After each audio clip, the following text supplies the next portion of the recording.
আজি সৰুপথাৰ যিসকল ৰাজহ অঞ্চলৰ জামাত আছিলে যিখিনি সেই জামাতৰ প্ৰতিনিধিসকলৰ লগত আমি এখন সভা অনুষ্ঠিত কৰিলোঁ।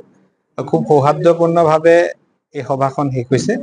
তেখেতসকলেও এটা আহ্বান জনাইছে, আমিও আহ্বান জনাইছোঁ, সীমান্তৰ বনাঞ্চলত উচ্ছেদিত কোনো লোক যাতে ৰাজহ অঞ্চললৈ আহি এই অঞ্চলৰ জামাতৰ অন্তৰ্গত গাঁওসমূহত আশ্ৰয় ল'ব নোৱাৰে, তাৰ কাৰণে তেওঁলোকেও আহ্বান জনাইছে আৰু তেওঁলোকে তাৰ কাৰণে কঠোৰ ব্যৱস্থা গ্ৰহণ কৰিছে। আৰু বিশেষকৈ আৰু এটা কথা তেওঁলোকে যি সিদ্ধান্ত লৈছে, মই জামাতৰ বা মছজিদৰ সকলো প্ৰতিনিধিক ধন্যবাদ জনাইছোঁ। সৰুপথাৰৰ অন্তৰ্গত কোনো গাঁৱতে কোনো অঞ্চলতে ভৱিষ্যতে আজিৰ পৰা গো মাংস ব্যৱহাৰ নকৰাৰ তেওঁলোকে এটা প্ৰতিশ্ৰুতি দিছে। আমি তেখেতসকলক এই হিন্দু ধৰ্মৰ লোকসকলৰ চেণ্টিমেণ্ট বা তাৰ প্ৰতি যি সন্মান, তাৰ কাৰণে ধন্যবাদ জনাইছোঁ। আৰু সম্প্ৰীতিৰ ক্ষেত্ৰত সৰুপথাৰ এটা আদৰ্শ হ'ব বুলি আমি বিশ্বাস কৰিছোঁ। এই অঞ্চলৰ যিসকল অবৈধ বাসিন্দা তেওঁলোকক সৰুপথাৰ ত্যাগ কৰিবলৈ আমি আহ্বান জনাইছিলোঁ আৰু খুব সুন্দৰকৈ তেওঁলোকে সৰুপথাৰৰ পৰা উৰিয়াম ঘাটৰ বনাঞ্চলৰ পৰা গৈ আছে। গতিকে আমি আশা কৰিম যে উচ্ছেদ গোটেই প্ৰক্ৰিয়াটো আমি চৰকাৰ যোৱাৰ আগতেই তেওঁলোক গুচি গ'লে বিশেষ কোনো ধৰণৰ সমস্যা নোহোৱাকৈ সুন্দৰকৈ হৈ যাব। আৰু সকলোৰে সহযোগিতাৰ বাবে মই ধন্যবাদ জনাইছোঁ। সঁচাকে আজি এটা মহত্বপূৰ্ণ দিন বুলি ক'ব লাগিব।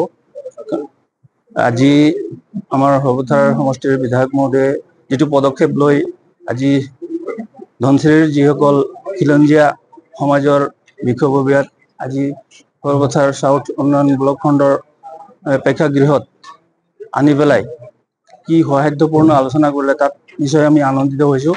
যিহেতু আজি সিদ্ধান্ত লোৱা হৈছে যে আমাৰ চৰকাৰে যিটো গো সুৰক্ষা আইন, তাৰ ওপৰত ভিত্তি কৰি যিটো গো মাংস ভক্ষণ কৰা আৰু গো ব্যৱসায় কৰা, সেইখিনি যাতে আজি বৰ্জন কৰাৰ এটা সিদ্ধান্ত লোৱা হৈছে। আৰু আগন্তুক বনাঞ্চলৰ যি উচ্ছেদ কাৰ্যসূচী চলি আছে, সেই কাৰ্যসূচীত আমাৰ খিলঞ্জীয়াসকলৰ সম্পূৰ্ণ সমৰ্থন আছে বুলি আমি আজি মত পোষণ কৰিছোঁ। তাত কোনো আমাৰ দ্বিমত নাই আৰু আমি মুখ্যমন্ত্ৰী ডাঙৰীয়াক ধন্যবাদ জনাইছোঁ। হয়, নিশ্চয়কৈ তেওঁলোকে কেনেকৈ কি সূত্ৰে আহি ইয়াত সোমালে আমি গম নাপাওঁ। তেখেতসকলে নিশ্চয় ইয়াত কৃষি কৰ্ম কৰিবৰ কাৰণে আহিছিলে চাগে, আৰু তেখেতসকলৰ নিজস্ব গৃহ বা নিজস্ব ভূমি নিশ্চয় আছে। নগাঁও, মৰিগাঁও, ধিং বিভিন্ন জেগাৰ পৰা আহিছে তেওঁলোক, আৰু তেওঁলোক যোৱাৰ কাৰণে ভালেই হৈছে। যিহেতু বনাঞ্চল, সেই বনাঞ্চল সংৰক্ষণ কৰিবৰ কাৰণে আমি সকলোৱে আগবাঢ়ি যাব লাগিব। কাৰণ বনাঞ্চল যেতিয়া নাথাকে আমি জীয়াই থাকিব নোৱাৰিম। আমাৰ গছ বননি লাগিবই। আৰু যিখিনি এৰিয়াত উচ্ছেদ হৈ আছে সেইখিনি এৰিয়া আমি চকুৰে দেখিছোঁ।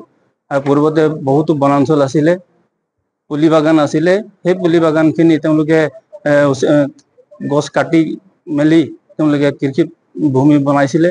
গতিকে উচ্ছেদ কাৰ্যত আমাৰ সম্পূৰ্ণ সমৰ্থন আছে। আৰু সেই যিসকল উচ্ছেদিত লোক বহিৰাগত, তেওঁলোকক যাতে আমি আমাৰ অঞ্চলত কোনো ধৰণৰ সংস্থাপন আমি বহিবৰ কাৰণে নিদিওঁ, সেইকাৰণে আমি আজি সিদ্ধান্ত লৈছোঁ।